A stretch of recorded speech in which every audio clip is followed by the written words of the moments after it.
पेट में बच्चा बा तो डॉक्टर लोग ये नहीं के प्रयास करत कि मैं नॉर्मल डिलीवरी हो जा। उ लोग बस कोइंची लेके तैयार बा, बोली निकाल दी बच्चा, निकाल दी बच्चा। मरीज तड़फड़ाता, परिजन तड़फड़ाता, अरे चीर चीर जल्दी चीर पेट चीर। देखिए एकरा में भी अगर हाइड्रोसिल होता ना बच्चेदानी में कोनो परेशानी बा तो ओकर सर्जरी कइल जा सकेला। पित्त के थैली में पथरी बा तो ओकर करवा सकनी है ना, और हार्निया वगैरह हो गइल बा तो ओकर भी ट्रीटमेंट आ गइल बा।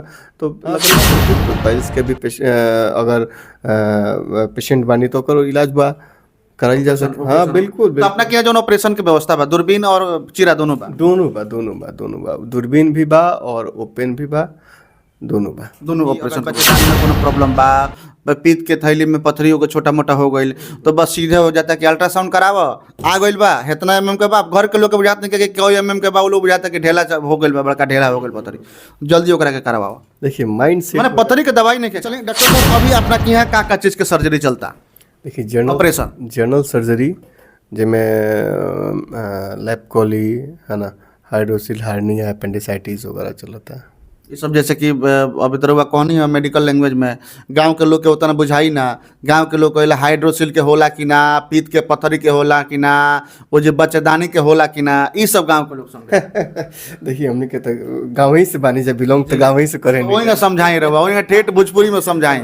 गाँव में ही बानी जाता ओसन कोनो भी अगर हाइड्रोसिल होता ना बच्चेदानी में कोनो परेशानी बा तो ओकर सर्जरी कइल जा सकेला। पित्त के थैली में पथरी बा तो ओकर करवा सकनी है ना, और हार्निया वगैरह हो गइल बा तो ओकर भी ट्रीटमेंट आ गइल बा। तो लगातार सर्जन लोग कंटिन्यू हमार सेवा। बवासीर? हाँ बिल्कुल पाइल्स के भी अगर पेशेंट बानी तो ओकर इलाज बा कराई जा सकता। हाँ बिल्कुल। तो अपना क्या जो ऑपरेशन के व्यवस्था बा, दूरबीन और चीरा दोनों बा? दोनों बा, दूरबीन भी बा और ओपन भी बा, दोनों बा। दोनों ऑपरेशन के बाद ऑपरेशन बा, दोनों का ऑपरेशन कइल जा सकेला। जब देखिए ऑपरेशन तो अंतिम उपाय है। ऑपरेशन हमनी के व्यवसाय में अंतिम उपाय कहल जाला। जब बुझा जी कि वो बीमारी के निकाल के फेंके के बाद तब ओके ऑपरेशन कर, तब ऑपरेशन करे के बाद। तो पहले तो हमनी के प्रयास करे सन कि ओके दवा से ही ठीक हो जाओ। लेकिन डॉक्टर साहब बुरा मत माने, अभी के जौन दौर चलता, कोनो चीज़ भइल बा ओकरा के डॉक्टर साहब लोग काटही के फेर में रहता कि एकरा के जल्दी चीर। अगर पेट में लइको बा तो डॉक्टर साहब लोग चिरही के फेर में पहले लागता। ई नहीं के लोग मतलब ईमानदारी से हम कहता नहीं, और वह ईमानदारी से अगर जवाबो दे। पेट में बच्चा बा तो डॉक्टर लोग ये नहीं के प्रयास करत कि मैं नॉर्मल डिलीवरी हो जा। उ लोग बस कोइंची लेके तैयार बा, बोली निकाल दी बच्चा, निकाल दी बच्चा। मरीज तड़फड़ाता, परिजन तड़फड़ाता, अरे चीर चीर जल्दी चीर पेट चीर। देखिए एकरा बीच में का है रउआ के एक जगह हम रोके में ऐसे कि देखिए हमनी के पेशेंस लेवल एक होला, तो पेशेंस लेवल अटेंडेंट के भी, गार्जियन के भी उनमें सहयोग करे के पड़ी। अगर रउआ पत्नी के डिलीवरी बा ना तो हमारा साथ साथ रउआ में सहयोग करे के पड़ी, तब जाके डॉक्टर, कोई भी डॉक्टर हो एजा के हो, बिहार के हो या भारत के हो, तबे रउआ के कोऑपरेट कर पाई। अब पत्नी राउर चिल्लातनी और हमार करेजा निकलता तो फिर डॉक्टर में का करी है डॉक्टर अपन मुड़ी कुचवाए जइहन में। तो डॉक्टर साहब बताएं लोग कि घबराई मत, समय बा। डॉक्टर साहब के समझैला के बाद कहते हैं कि ओकर बादो हमार मरीज चिल्लाती है, डॉक्टर साहब अरे यार वो प्रेगनेंसी की पेशेंट है, लेबर पेन में है, तो चिल्लाएगी ही, परेशान तो होगी ही। तो उसको सहयोग करे खातिर रउआ गार्जियन के एकदम उनमें सहयोग करे के चाहिए डॉक्टर साहब के डॉक्टर साहब रउआ अपन ट्रीटमेंट करी और हमार नॉर्मल डिलीवरी करवाई, ताकि हमार जच्चा बच्चा दोनों स्वस्थ हो को। हाँ अगर लागत हुआ कि ना हो पाई या कोनो इशू बा तब हमके बताएं या ओकरा के निदान कइल जाए। तो डॉक्टर और अटेंडेंट है ना, गार्जियन दोनों के समन्वय बना के ही हमने के चलावे के चाहिए। दोनों के समन्वय जब बन जाए तो 100% संचालित सही ढंग से होके लगे। लेकिन डॉक्टर साहब वो लागत नहीं है कि हम कई जगह पर नाम ना रखें, लेकिन कई जगह परेशान होता कि अगर बच्चेदानी में कोनो प्रॉब्लम बा, पित्त के थैली में पथरी हो गई, छोटा मोटा हो गई, तो बस सीधे हो जाता कि अल्ट्रासाउंड कराव, आ गई बा इतना एमएम के बा। घर के लोग के बुझाते नहीं कि कोई एमएम के बा, वो लोग बुझाते कि ढेला हो गई बा, बड़का ढेला हो गई पथरी, जल्दी ओकरा के करवाओ। देखिए माइंड से मैंने पथरी के दवाई नहीं क्या नहीं, जीबी स्टोन का अभी तक कोई ये नहीं है।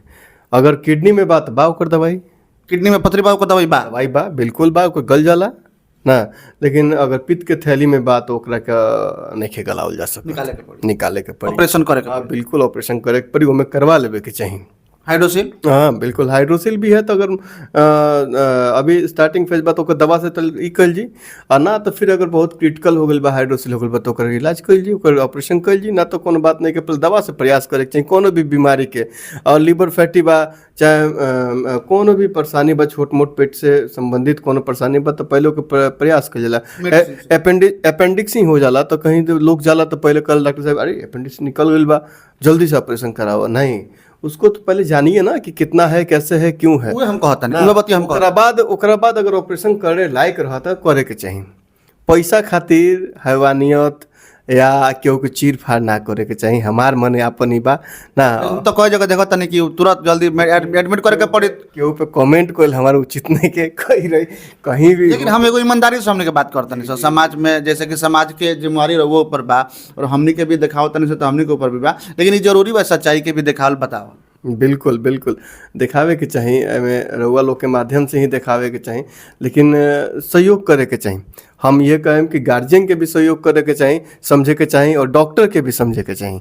डॉक्टर कबो ना चाहिए कोनो भी डॉक्टर कि हमरा हाथ से कोनो अबजस होको, हमरा हाथ से कोनो ऐसा घटना होको या दुर्घटना होको या कुछ हम रउआ के यही करें, हमारा लगे वाइल बनी तो हंसत खिलत फिर से घरे चल जाए। सारा हॉस्पिटल में जितना भी है हॉस्पिटल, ऑपरेशनवा भइला के बादो तो लोग हंसते खेलते चल जाता है। हाँ तो ऑपरेशन भइला के बाद बेमरिया तो निकल जाता है। तो चाहता नहीं कि इनका ऑपरेशन को कहेंगे हंसते खेलते घरे बजा देवे। कुछ लोग हम देखो डॉक्टर साहब, हम समाज में बहुत बिल्कुल बिल्कुल बिल्कुल, तो व्यवसाय हो गई बा, हमनी के तो सेवा वाला डिपार्टमेंट है, हम तो सेवा वाला डिपार्टमेंट में बानी ना, एकरा के व्यवसायिक रूप दे दिहल बा। ठीक है, अगर आप मेहनत किए हैं, पढ़े हैं, पैसा लगा है तो वो अलग पार्ट हो, जेन्युइन है आपका लेना, अलग बात है। पैसा कमाना, एक जीवन शैली को चलाना वो आपको जरूरी है, लेकिन हमारा मानना नहीं बा कि चिकित्सा जौन बात सेवा के रूप होके के चाहिए, और सेवा के मेवा में ढेर मेवा खाए ना तो पाप के भागी बन जाए।